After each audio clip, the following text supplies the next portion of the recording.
Efcc invites 8 Buhari ministers over corruption allegation. Not be today. It go red. It go really red. I know that Buhari recently, I think about last week, during the May 29 Democracy Day celebration, Buhari said and warned his ministers that no one should invite him to come to court to testify.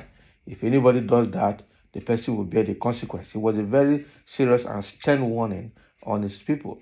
But right now, it looks like it's going to be absolutely inevitable, because as they have invited 8 of his own ministers, I'm sure it will come to a point where they will need him to come and testify.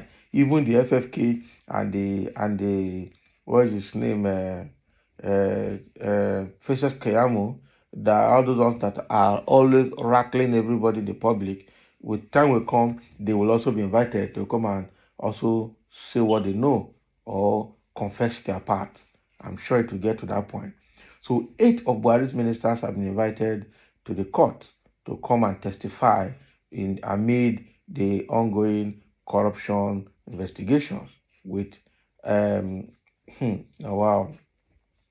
The nation's number one anti-corruption agency, the Economic and Financial Crimes Commission, EFCC, has reportedly invited 8 former ministers who served under former President Muhammadu Buhari. Okay, the sources disclosed that the 8 former ministers were all invited for questioning over allegations bordering on corruptions.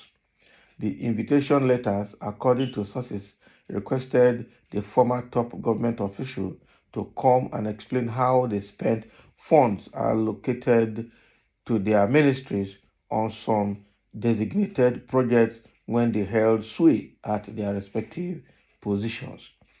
Now, Daily Trust reports that the letters were extended to the former ministers before the suspension of Abdul Rashid Bawa as chairman of the commission.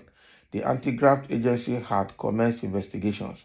The source said apart from the former Minister of Women Affairs, Pauline Talin, who was invited last week over alleged 2 billion naira fraud and part of the money allegedly diverted from the African First Lady Peace Mission project.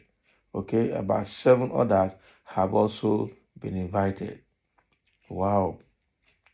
It will be recalled that Saleh Maman, also a former minister of power under former President Buhari, was last month arrested and detained by the commission in connection with an alleged 22 billion naira fraud related to power project. Also, it was learned that the immediate past Minister of Police Affairs, Muhammad Maigari Dingayadi, has also been summoned over how the police trust fund was handled. Speaking further on condition of anonymity, the source said Dengayadi would provide answers to allegation of purchasing refurbished vehicles for the Nigerian police as new. Okay, well, I am not aware of the letter. I have not seen it. Maybe they sent it to the office. I will inquire from the office, the Minister of Police Affairs, Dengayadi, said in a phone conversation with the aforementioned platform. The former Minister of Aviation, Hadi Sirika, and the immediate past Minister of Justice and Attorney General of the Federation, Abubakar Malami, were also invited by the anti-graft agencies. That is it. Probing don't start with that. They can't run away from it. Probing has started.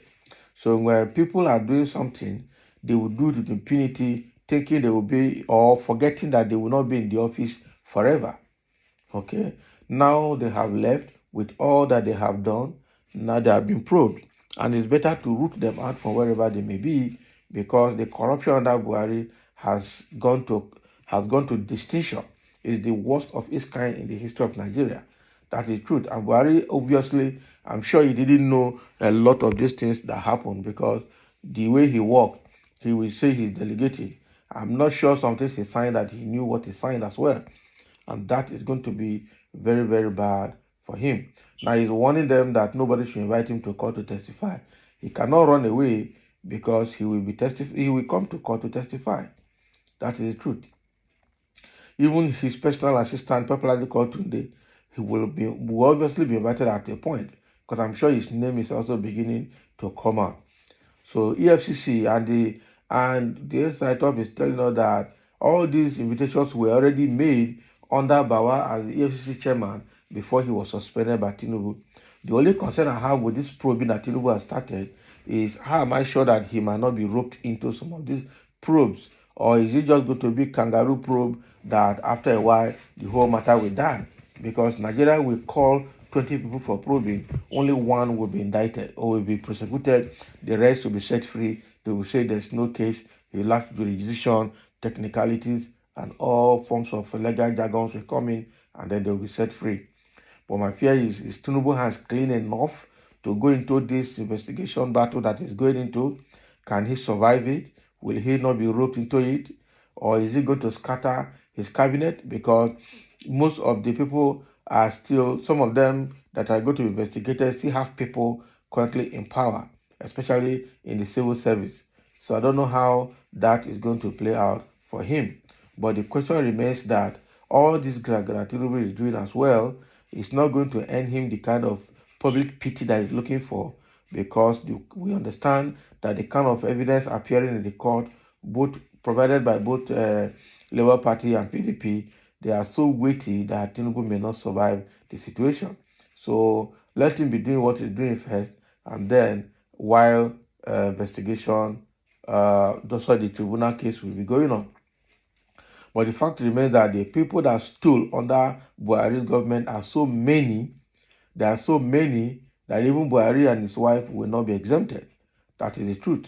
Because when they get there, they think it's their turn to go and loot. And Buhari had the gut to tell people that I think he had how much? I think 100 cows or so before he came in, and I think the same 100 cows as he's leaving. Who is he deceiving? So the number of cows he has when he was coming in is still the number of cows he's having now after 8 years in government as president. So telling who that he didn't loot? No. He will say something that is the truth.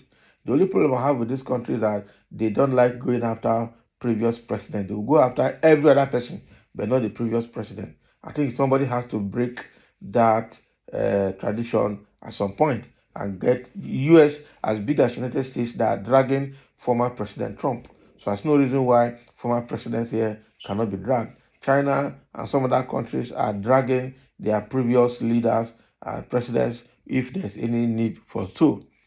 So Buhari cannot run away from this investigation. It's getting larger and larger. It might go more than what Tinubu expected, but yes, let it go. We are going somewhere.